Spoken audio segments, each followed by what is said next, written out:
Iván es secretario general de Asociación Civil Transparencia. Ella nos va a contar un poquito más qué es lo que hace la organización y qué es lo que hace él personalmente en ella. Yo lo conozco hace algún tiempo, le tengo bastante aprecio intelectual como abogado, y como una persona que está activamente participando en la discusión pública en temas que tienen que ver justamente con instituciones y democracia. Y además nos conocemos en otra capacidad porque hemos hecho juntos un programa de liderazgo hace algún tiempo atrás. Así que nada, nos da mucho gusto que estés, Iván, con nosotros esta tarde y te escuchamos todos. Pues muchas gracias, Augusto, por la invitación. En primer lugar, un saludo a todos, a todas que están aquí en la sala. Muy contento de verlos y después un rato de conversar con ustedes. Bueno, Transparencia es una organización que se creó en 1994. De hecho, en unos días va a cumplir ya 27 años de haber sido fundada. Y se crea en el contexto de pues, los problemas que hubo con la democracia en los años 90. Como recordarán, en el año 92 hubo un golpe de Estado y a raíz de ello pues, hubo mucha preocupación, ¿no?, sobre la calidad de las elecciones. Algo tan básico como el tema electoral fue en su momento una preocupación muy grande en el país. Entonces, Transparencia surge como una iniciativa ciudadana para hacer algo que se ha convertido en una práctica en los sistemas electorales, que es lo que se denomina la observación electoral. En las elecciones, digamos, esto pasa no solamente en el Perú, sino en muchos lugares del mundo, un rol importante es el de acompañar el proceso electoral, y se denomina eso normalmente observación. Y en muchos países, además, esto está arreglado, es decir, hay un marco legal que establece cuáles son las condiciones, cuáles son las características, obligaciones y deberes, y también derechos que tienen aquellas personas que deseen acompañar una elección a través de la observación electoral. En el caso del Perú, teníamos ya en ese momento la experiencia de observadores internacionales, pero se agrega este elemento de la observación nacional. Y Transparencia desde ese año 94, que se funda, empieza a observar elecciones. Y la primera es la del año 95, elección presidencial, y de ahí, pues, prácticamente no ha dejado de observar elecciones de alcance nacional desde esa fecha. Elecciones nacionales, elecciones también de alcance subnacional, ¿no?, regionales y municipales, también los referéndums, ¿no?, que se han llevado a cabo. Todo eso, digamos, ha sido básicamente tarea de Transparencia.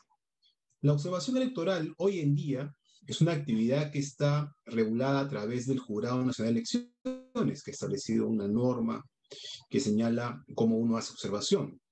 De hecho, Transparencia no tiene ningún monopolio, por si acaso, sobre el tema. En realidad, cualquier organización que desee hacer observación podría inscribirse como observador nacional. De hecho, Transparencia no es la única entidad nacional que está inscrita. Hay otra, por lo menos en esa elección registrado que yo conozco es la Universidad San Martín de Porres, que también se inscribió como observadora nacional. Pero en realidad, cualquiera que tuviera, digamos, ganas, ¿no?, de trabajar el tema podría hacerlo, podría organizar un proceso de observación propio y acompañar una elección. ¿Qué te piden hoy en día? Primero, tienes que hacer una propuesta de tu plan de observación. Tienes que además señalar cómo va a ser básicamente financiado ese proceso. Y luego, digamos, demostrar que los fines de la organización que hace la observación están ligados a los temas de observación electoral. Básicamente es eso. No hay ni siquiera que pagar ninguna tasa, nada. No, hay una pequeña tasa de un procedimiento, si no me equivoco, que hay que hacer, pero es una cosa muy pequeña y en verdad no es ningún tema muy importante. O sea, es básicamente eso. Y hacerlo con tiempo, ¿no? El plazo máximo es 15 días antes de la elección que quieres observar, ¿no? Hasta esa fecha se puede uno inscribir como observador. Y bueno, además de esa figura, digamos, de la observación que hemos venido llevando a cabo, pues también Transparencia ya de hace algunos años acompaña procesos de fortalecimiento de la calidad democrática. Esta función en particular se empieza a hacer importante tras, digamos, las elecciones del año 6. ¿Por qué? Porque ya es una elección, ¿no?, donde se habían recuperado ya con seguridad las condiciones mínimas de las elecciones, ¿no? Entonces, por esa razón, gran parte del esfuerzo de transparencia vira hacia otras materias de la democracia. ¿No? Decimos, bueno, algo así como ya las elecciones están más o menos garantizadas, ¿no? Las instituciones empiezan a funcionar bien, digamos, hay mayor confianza en las elecciones, entonces hay que hacer otras cosas, ¿no? Esas otras cosas tienen que ver con reformas para mejorar la calidad de la democracia. Y es por eso que Transparencia también empieza a tener un papel en el elemento propositivo respecto de cambios normativos que ayuden a mejorar la calidad de la representación política, que ayuden a mejorar la calidad de los mecanismos de control del poder dentro de una democracia, que faciliten las tareas ciudadanas de vigilancia del poder, etcétera. Entonces, digamos, son temas, ¿no?, que están ligados todos ellos a dimensiones de la calidad de la democracia. Desde luego, a pesar, digamos, que ese es un tema importante y en muchos momentos ha sido elemento clave de las digamos, presencias públicas de transparencia, en esta última elección, desde luego, hemos vuelto, digamos, algo así como a las bases, ¿no? Es decir, ha habido un rol muy, muy activo en el tema del seguimiento de las elecciones. Por las características de esta elección, pues hemos tenido mucho trabajo y mucha atención en esa área. Y ahí aprovecho eso para mencionar algunas tareas que hace Transparencia y en esta elección ha realizado, ¿no? Eh, Transparencia acompaña la observación electoral a través de un sistema de voluntarios. En esta elección hemos movilizado 1.400, de los cuales más de 800 son lo que se llaman observadores presenciales, es decir, personas que están físicamente en los locales de votación. Eso nos permitió cubrir aproximadamente 182 locales de votación en esta segunda vuelta. La primera vuelta fueron un poco menos, pero en esta segunda vuelta fueron 182, incluyendo 7 centros de votación en el extranjero. Y estos, además, centros de votación han cubierto tanto áreas que son de las principales ciudades, pero también algunas provincias que están algo más alejadas de los centros urbanos. De tal manera que nos permite, digamos, una suerte de cobertura más o menos representativa, no exacta, no es una muestra representativa, pero más o menos hace un símil, ¿no?, de las características de nuestro territorio en lo que corresponde a los locales de votación. Y eso nos permite, digamos, hacer durante el proceso electoral informes.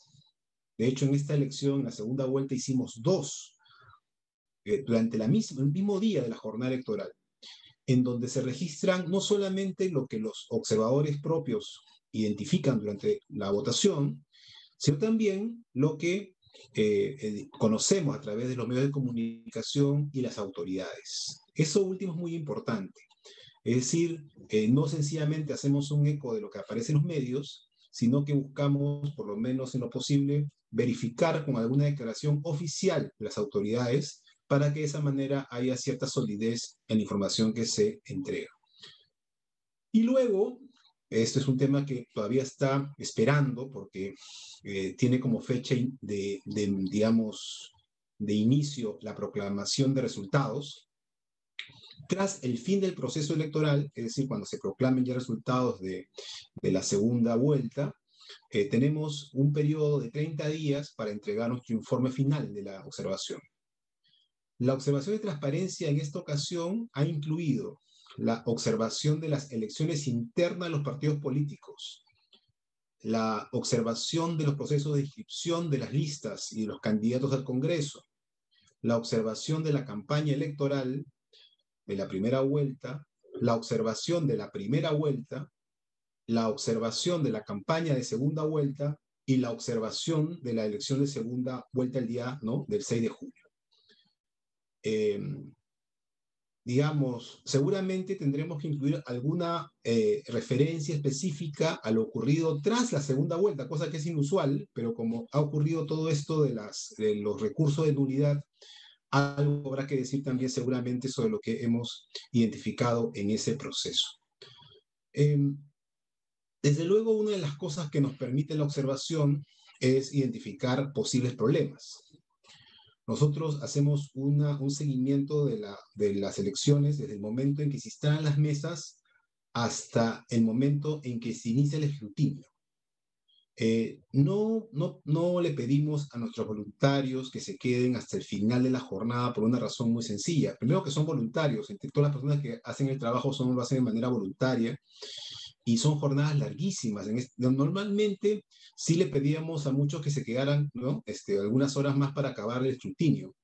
Pero en esta ocasión la jornada ha sido, como ustedes saben, de 7 de la mañana a 7 de la noche, ¿no?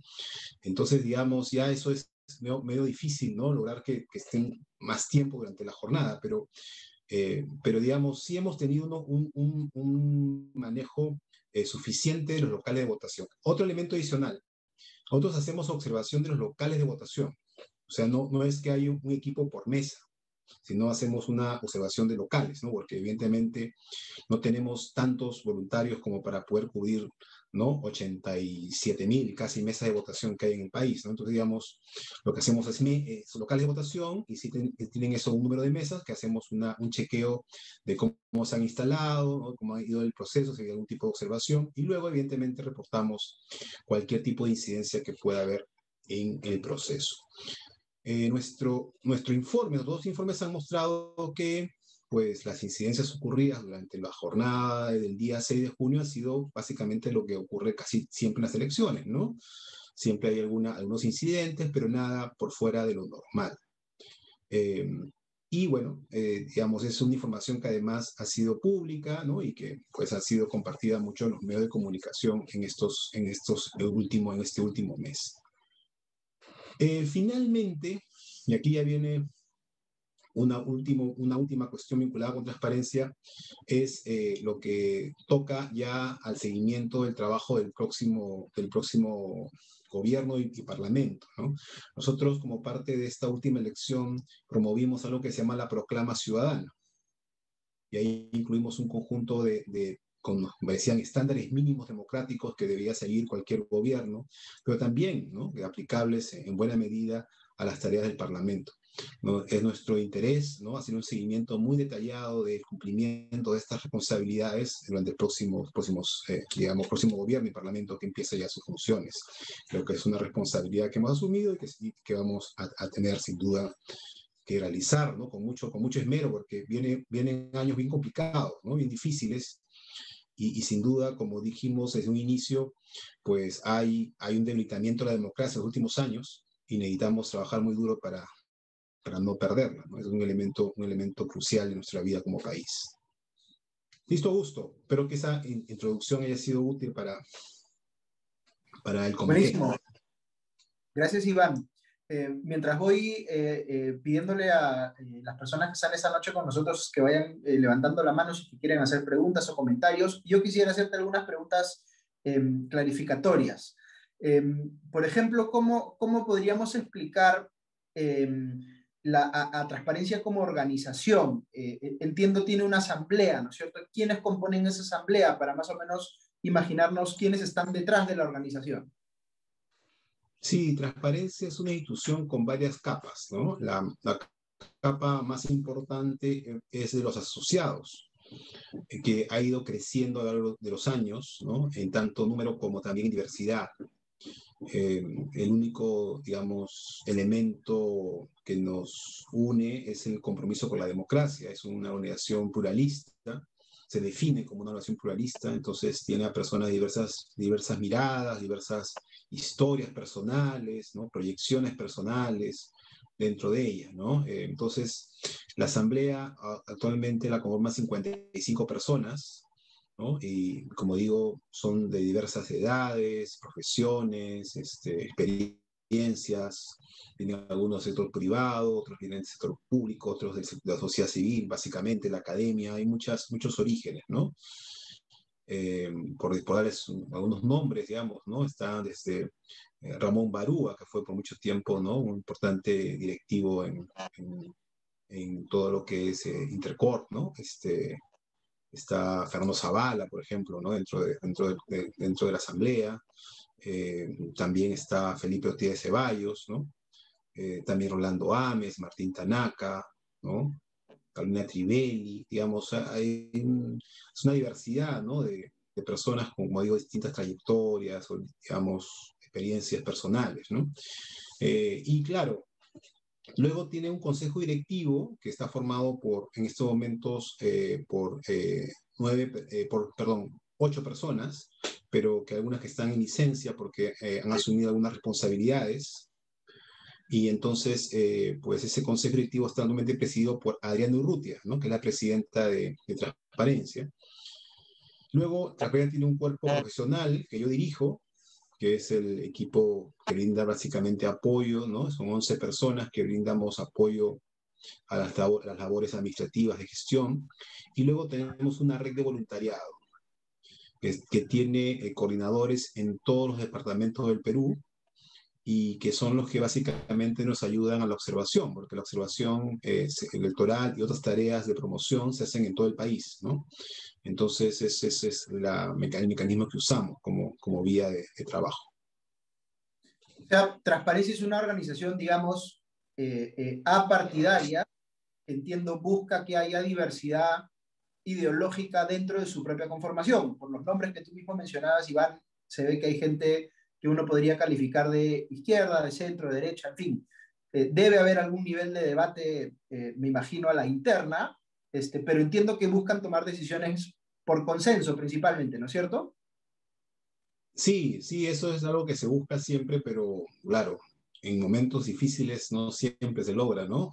Porque siempre hay pues temas en los cuales las posiciones no coinciden, ¿no? Pero intentamos en lo posible que exprese, digamos, una posición alrededor de valores, ¿no? Porque creo que eso es lo que nos permite tener finalmente posiciones, digamos, muy de consenso, ¿no? Que es que apostamos a valores. Entonces, más allá de quién sea, por ejemplo, la persona que esté involucrada en un caso concreto, nos interesa que los valores, ¿no? Sean los que digamos, se pongan por encima, ¿no? Desde luego, incluso cuando hablas de valores, siempre hay perspectiva, ¿no? O sea, no hay nunca una uniformidad ni una unanimidad, pues total, ¿no? Entonces siempre hay, digamos, espacios en los cuales pueden haber visiones diferentes. Y eso es algo, como bien señalas, que la organización promueve, ¿no? Esa diversidad.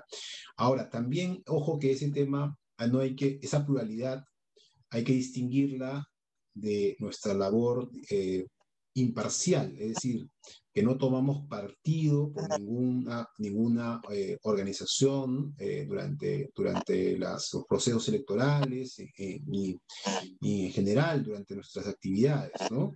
Pero sí, desde luego, sí defendemos eventualmente algunas causas. Por ejemplo, sí podemos ser muy críticos respecto del comportamiento en alguna decisión concreta, por ejemplo, del Congreso, o del gobierno o de alguna otra autoridad, en tanto toque algunos problemas vinculados con la democracia. Yo justo estuve ayer moderando una conversación en el CADE universitario con Adriana Urrutia, ¿no? Presidenta de Mm. Transparencia. Ella explicaba la concepción que tiene la organización de la democracia como un sistema que garantiza el cumplimiento efectivo de derechos, ¿no? Me parece una idea bien interesante. No sé si podrías comentarnos un poquito más, Iván, de cómo entienden la democracia en la organización, ¿no?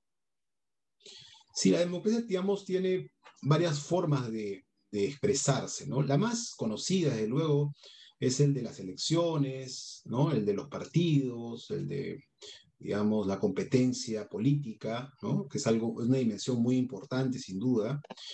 Pero hay otra dimensión que tiene que ver más con los fines de la democracia. O sea, ¿para qué somos democracia, finalmente, ¿no?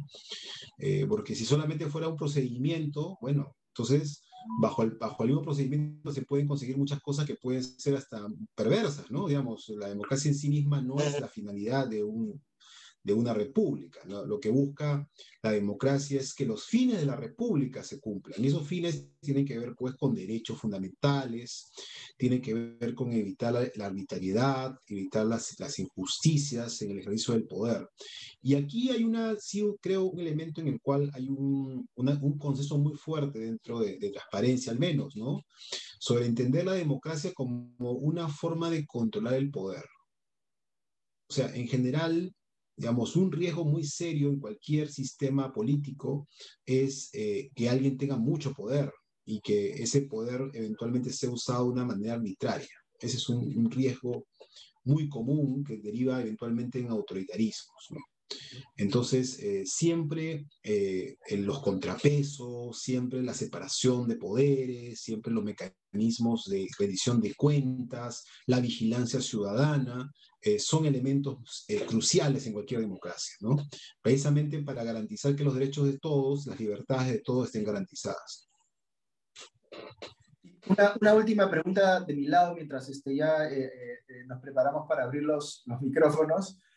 ¿Por qué crees tú, Iván, que pasa que en el Perú el número de gente que tiene una opinión favorable respecto de la democracia es tan bajo, digamos, en términos relativos con otros países? ¿Por qué el peruano promedio es tan, digamos, incrédulo de la necesidad de que el Perú funcione como una democracia? ¿Qué es lo que explicaría, digamos, esa situación? Una investigación de opinión pública el año pasado, hecho por el Barómetro de las Américas, mostró que, sorprendentemente, el aprecio por la democracia había crecido durante la pandemia. Casi 10 puntos. Estaba en 49 y subió a 58% de las personas que apoyaban la democracia. ¿Qué cosa quiere decir apoyar la democracia? Quiere decir que cuando te preguntan, mira, si tienes casi como si tienes que elegir entre dictadura y democracia, ¿por cuál te inclinas? ¿No? Y un 58% dijo democracia. Apoyo a la democracia, digamos, con todos sus problemas, es lo mejor. Pero donde nos va pésimo es en satisfacción con la democracia. Ahí estamos penúltimos en la región. Penúltimos. Es decir, hay una enorme insatisfacción con los resultados de la democracia. Y eso está fuertemente ligado a lo que acabamos de conversar, Augusto. Es decir, si la gente siente que sus problemas diarios, que los problemas que tienen todos los días no se resuelven, entonces desde luego empiezas a perder un poco, ¿no?, de satisfacción con el régimen político. Desde luego, no todo es culpa del régimen, es decir, no todo es culpa digamos, inclusive del gobierno, ¿no? Hay problemas más de fondo vinculados con el funcionamiento del Estado, la sociedad, el mercado, pero pues, la gente dice, bueno, digamos, ¿quién es el que está a cargo? La democracia. Entonces, la democracia no cumple sus promesas, entonces, pues mucha satisfacción no va a haber.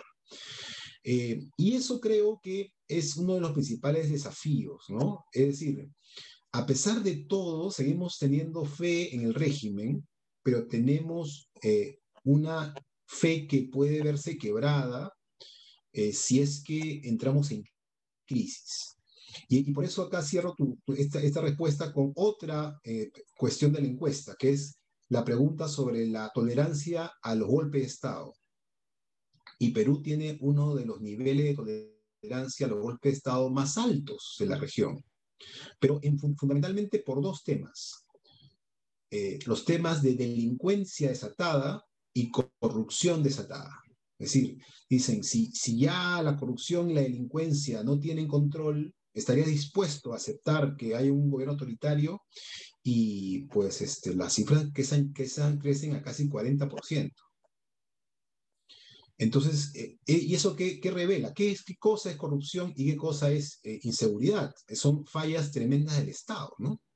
Que desde luego no solamente son del Estado, sabemos que hay vínculos con el mercado, vínculos con la sociedad en su conjunto, pero revelan un problema de fondo, ¿no? Y que, como digo, no es un tema solo del régimen político, sino de estructuras más complejas que son difíciles de cambiar, ¿no? Es ahí uno de los grandes temas de la democracia peruana y sus desafíos.